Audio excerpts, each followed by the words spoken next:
Good morning mga kalaro. Narito na naman tayo para maglaro tayo sa ating kusina ng ating pananghalian. Okay, sa YouTube, ang unang-una natin ay yung nag-request na si ano ba ang pangalan ng ating nag-request?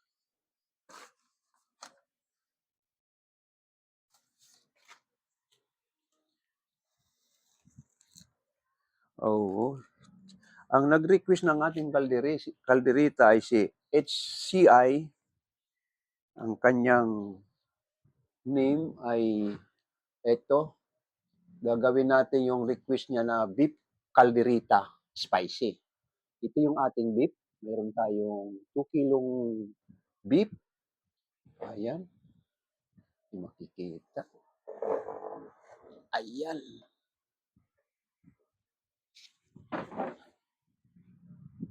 Ayan. Ito ang ating 2 kilo beef na magkahalo yung yellow pot at laman. Ito ang masarap na parte ng baka na pang kalderita. Mataas.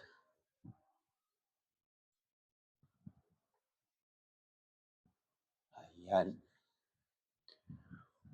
Yung ating mga panangkap ng ating kalderita, meron pang hindi naglabas na isa. Okay. Ito.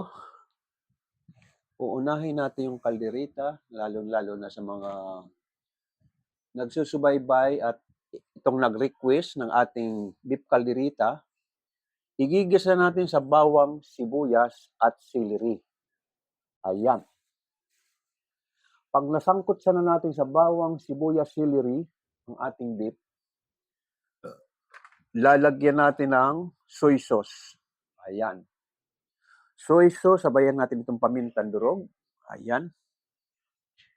Takpan natin 5 to 10 minutes para masangkot siya ulit siya sa soy sauce. At lalagyan natin ng tubig. Sa 2 kilo, pwede ng 2 glasses o 3 glass na tubig para lumambot. Antayin natin siya ng 25 to 40 minutes dahil baka ito. Pero pag pressure cooker, mabilis sana. Nasira yung gasket ng aking pressure cooker. Okay. Pag naiga na yung sinabaw natin doon, ay yung halos nagmamantika-mantika na siya, lalagyan natin siya ng tomato sauce at tomato paste at liver spread. Yan, liver spread. Lagyan natin ng magic sarap at kaunting Knorr liquid seasoning. Ayan. Sa mayroong mga stock ng red wine, pwede mong lagyan ng additional itong kaunting red wine or kaya black olives or green olives. Ayan, pwede mong haluan yan, yung ating kaldereta. Pero itong ginawa natin, pure Filipino food, kaya okay kahit wala yan. Okay, titingnan nila muna at magbabasa tayo ng mga nag-message na. Nandito na yung ating good morning. Mang Leo, good morning din sa'yo. Tingnan natin muna.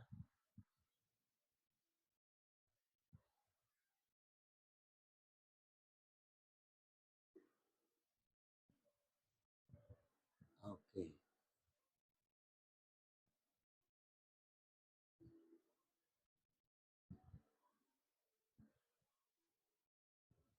Hello po, Mang Leo. Hello, Reg. Chaimi. Hello rin sa'yo. Ito na, yung nag-request, wala pa siguro. Ngayon, okay na, na-explain ko na yun sa inyo yung beef caldereta. Ang finished product na noon, ang huling-huling lagay natin ay magic sarap. Ayun, wala na yung, naiga na yung tubig niya, yung pinampalambot. Kaya, tomato sauce at tomato paste na liver spread at kiso. So, may kiso pala ito. Nalimutan natin labas yung kiso. Ayan. Ito pa yung ating cheese. Ayan, sa kaldereta yan. At yung nag-request ng hot spicy, ito naman ating sili sa kaldereta. Okay. Mamaya, actual na pakikita ko sa inyo pagluto. Okay, next. Yung ating menu ay Okay na, natapos na natin i-explain yung ating kaldereta. Hello, Tatay. Kim Parela. Hello. Okay, yung mga nag-ano dyan. Good morning po, Tatay. Good morning to. Ngayon, nandito na tayo sa partner ng ating beef caldereta. Ang ipapartner natin naman ay ito, malago. Malagong-malago siyang kangkong. Naigigisa naman natin siya sa kamatis, sibuyas, celery, bawang, sibuyas, celery, kamatis ng dilata na prexto na. Okay. Kasi ang ating menu ay isang pangmakapal na bulsa at isang pangmanipis na bulsa. Ang ibig sabihin ko, yung may kaya, itong beef caldereta, may kakayanan siyang bumili. Magkano ngayon per kilo? 450. Samantalang itong para sa manipis ang bulsa, 30 pesos lang itong kangkong. Isang tambak na. At saka itong dilata ay 55. So, kamatis, so kakain kang mga 120, 130, makakaraos na kayo. Pero itong gulay na ito, mga good for 8 to 10 person ito. Kaya pag medyo mahirap, malaking pamilya nyo, makakaraos na kayo ito sa isang dilata at kangkong. Lalo na sa mga probinsya, punta ka lang sa Palayan, sa Bukid, maraming kangkong. So, masarap naman yan, basta okay yung pagkakaluto mo. Good morning po, Tatay. Good morning to. Okay, tuloy natin yung paliwanag natin sa ating kangkong. Ang ating kangkong sa probinsya, sabi ko nga, minsan walang lahok yan, aadubuhin lang. Pag inadobo mo mong kangkong, ay ang ano mo lang yan ay bawang, sibuyas. Kung minsan wala pang sibuyas, bawang lang. Pero ang magdadala dyan, tuyo at suka. Tama lang yung suka, hindi maasim, at tama naman yung tuyo, hindi maalat. Yan ang nagdadala rito sa kangkong pag inadobo mo. Pero ito sa atin, iba naman natin, kasi iminats ko lang dito sa ating kaldereta. Igigisa ko lang itong dry, walang sabaw ito, kundi dry lang pagkakagisa. Kaya, pwede kang kumain ng kaldereta, pwede mong ihali itong gulay pagkakain ka. Ganun ang ginawa kong technique dito para i-partner natin sa kaldereta. Ngayon, yung mga nagre-request sa akin ng pang-nitsubwi ng handaan, mayroon akong ginawa rito na bali 6 na klaseng menu. Maya-maya pakikita ko sa inyo. Kaunti pa lang kasi nanonood ngayon para makita nyo. Pero sa YouTube, malagay sa YouTube. Pakikita natin sa YouTube.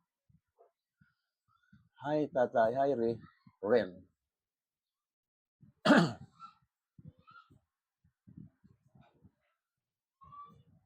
Okay, tuloy tayo sa pagpapaliwanag ng ating gisadong kangkong.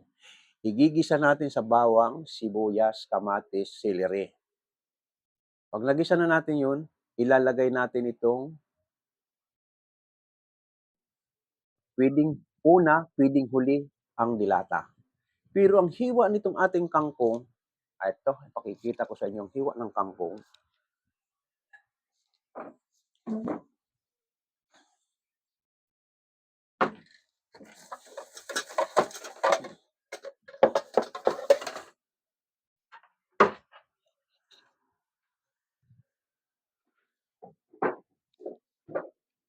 Hindi tayo makita pag nakatayo. Ang hiwa ng kangkong ng ating gisado ay pino. Pipinuhin mo lang yan para walang sayad sa pagsubo. Parang katulad ng hiwang sinigang na corned beef. Yan. Kasi sinigang na baboy, sinigang na anuman, mahaba ang pagkakahiwa ng ating kangkong. Pino lang ang pagkakahiwa ng kangkong sa ating gisado.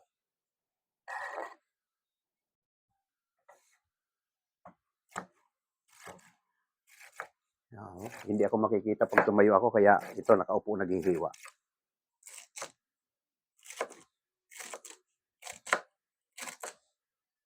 Ayan. Hanggang dito at matigas na ito. Yung malambot lang, yun isasama natin. Ayan.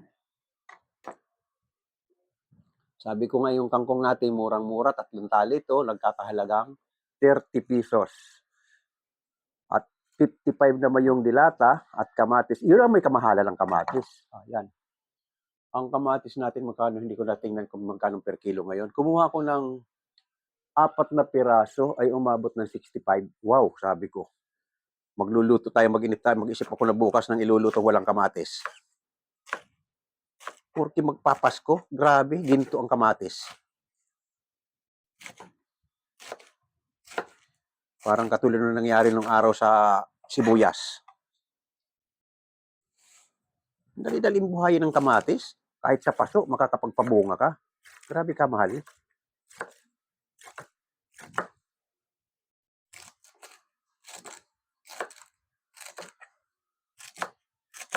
Ito kasing katawan ng kangkong, hanggat malambot, sinasama natin ito. Kasi pag kinain mo ito, malagatok-lagatok. Pag ginuya mo, malutong. Hindi natin i-overcook ito. Medyo half-cook lang. Kasi pag in-overcook mo, malata na. Hindi na maganda.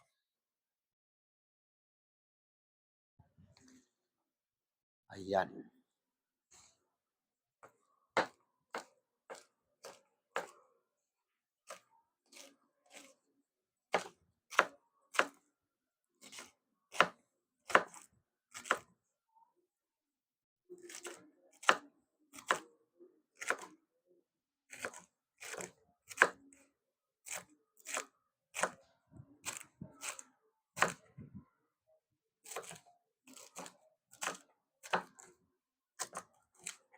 Ayan, hindi natin sinama yung matitigas na parte ng kangkong.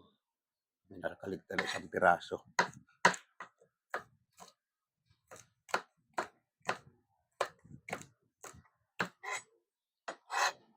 Atin naman, isang bowl. Isang bowl yung ating kangkong. Ayan.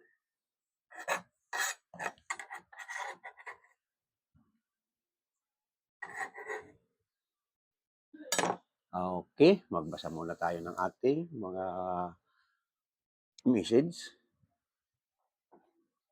Boss, paano po i-prepare itong tugi pakuluan lang basta sa asin? Ano ito? Teka. Ano bang ibig sabihin nito? Boss, paano po i-prepare itong tugi? Pakuluan lang ba tas asin? Anong luto? Yan ang tanong ko. Ano bang gusto mong luto sa tugi? Hindi mo na kailangan pakuluan yan. Kinakain na yan ng hapok kahit hilaw. O, tugi. So, kung gagawin mong barbecue Mongolian, ang katapat lang yan, kung wala kang pahinsahog, ang katapat lang yan ay oyster sauce. Oyster sauce, magic sarap. Yan. Igisa ka lang ng bawang sibuyas. Tapos walang tubig yun. Pag nagisa mo yun, sama mo na yung tugi. Yan. Patakan mo lang ng kaunting oyster sauce at magic sarap. Paminta. Okay na yun. Pero kung gagawin mo ng gisadong tugi, may mga halong ibang klaseng gulay, hinuhugasan lang yan. Hindi na pinapakuluan. Okay. Si Q4. Okay. Tanong ka na lang ulit kung anong gusto mong mangyari sa tugi mo. Lumpia. Ay, lumpia. Ayun nga. Lumpia pala ang gagawin mo. Igigisa mo yun, hindi lang pure na tugi. Ang lumpia, hindi tayo nakikita ni YouTube. Kaya, lapit natin dito. Ang lumpia, igigisa mo sa sahog. Kung gusto mong lumpia na loaded ang panahog, mag-prepare ka ng bawang, sibuyas, celery, panggisa. At yung igigisa mo naman, ano ka, nasa iyo yan kung anong choice mo. Baboy, hipon, pusit, ayan, tukwa, hindi lagi nawawalan tukwa. Ayan. Yung sa 4 na sahog na yan, pwedeng dalawa lang kunin mo, pwede mong ilahat yan. Igigisa mo doon sa bawang sibuyas. Ayun. Pag nagisa mo na yon, at inaakala mo, lalo na pag baboy, medyo matigas. Pag manok, madali lang, malambot. Okay. Pag baboy, lagyan mo konting tubig. Pag naliga na yung tubig na yon, at saka mo ilalagay yung mga gulay. Katulad ng carrots, matigas. Baguio beans. May pichay pa yan, may cabbage pa yan. Masarap nga, haluan mo pa ng kaunting kamote. Okay. Ngayon 'pag mga puro malalambot, 'pag naigisa mo, inakala mo luto na, puwede mo nang ilagay yung gulay na matitigas. Huling-huli yung tugi, patong mo lang yung tugi. Takpan mo, 5 seconds ata o 10 seconds pagkulo nun, haluin mo. Ayun na, timplahan mo na, tapos na ang lumpia mo, ibabalot mo na. Ngayon ilalagay mo sa strainer kasi yung pambalot 'pag may tubig yang kakatas-katas, mabubutas yung lumpia wrapper. Okay, next. Tay, anong masarap na ulam sa Pasko? Oh, maya-maya, Kimchi, ipapakita ko sa inyo, sandali. May naka-prepare na ako rito, may 6 na putahe na ako ritong naka-ready. Para sakaling magtanungan ka ako kayo, mayroon ako papakita.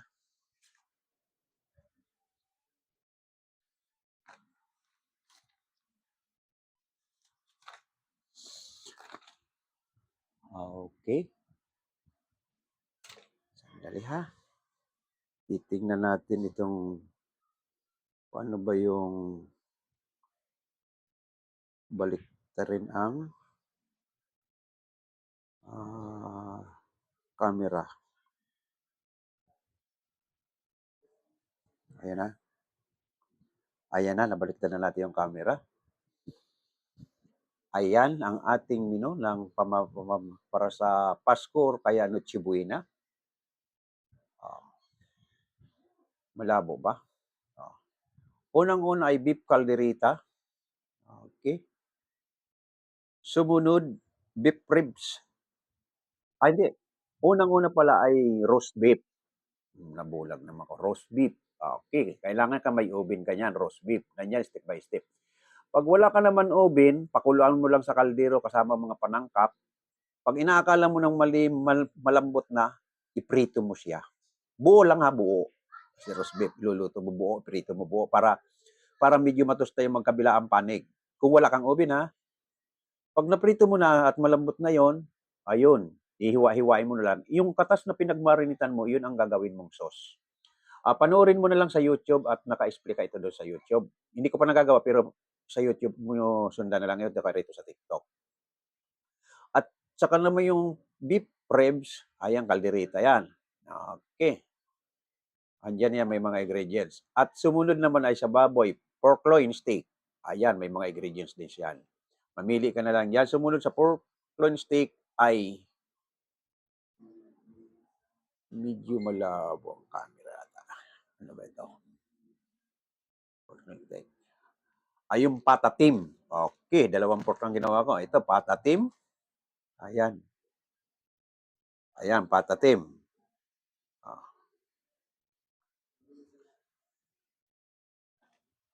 At sa chicken naman,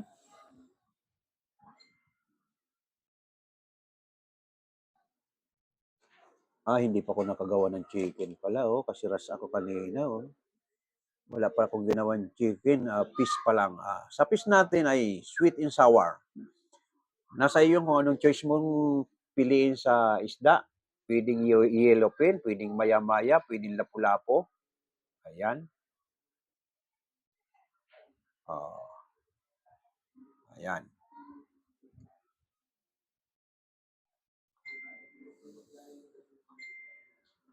At fish steak.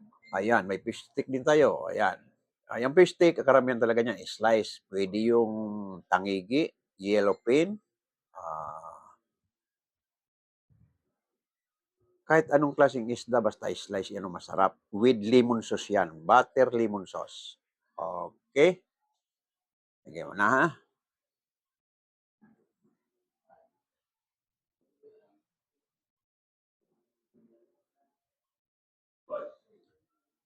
balik ulit tayo sa ating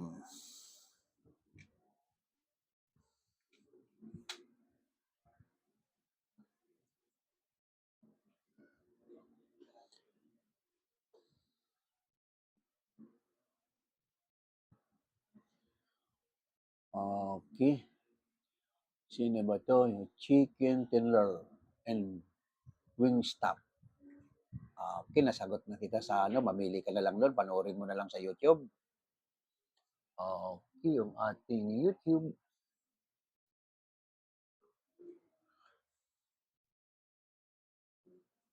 Okay, ito yung ating sa YouTube. Roast beef. Uh-huh.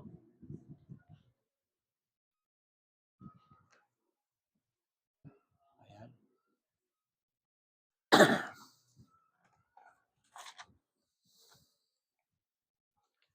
Eto, mayroon pa tayo rito.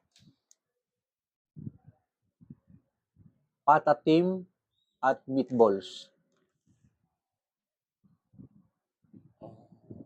Baliktad ata ang ano ng camera pag ganito.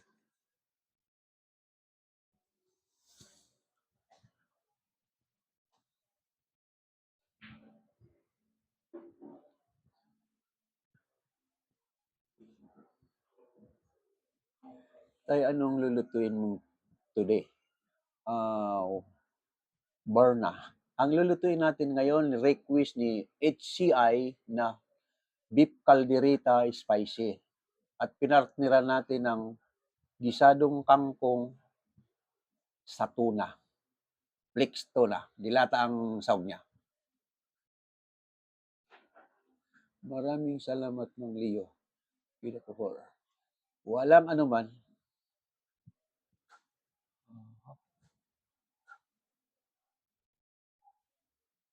Ay, ano pong lulutuin niyo ngayon? Ayun, chamita. Yun na nga, yung lulutuin natin ngayon ay request ni HCI na beef caldereta spicy. Pinartniran kong gisadong kangkong sa flex tuna delata.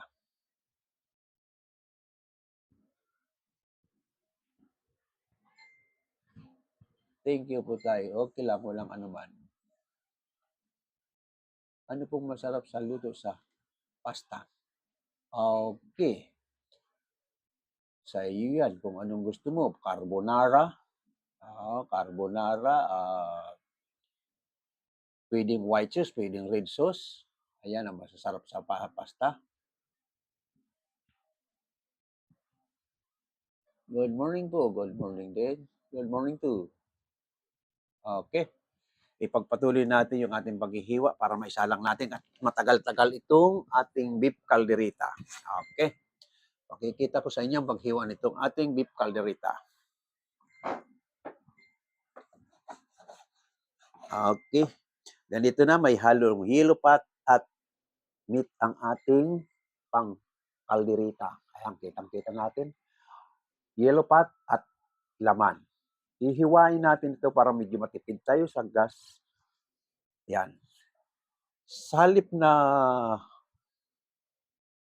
ang tawag nito kwadrado, ang ginawa natin ay parang triangle para manipis. Yan. Babalik na rin natin dalawa. Yan.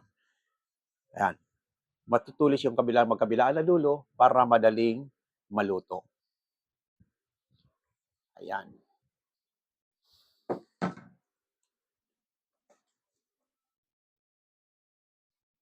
Ayan.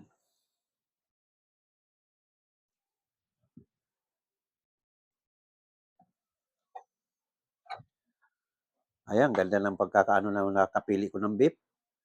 Masarap sa kaldereta yung ganito, yellow pot at laman.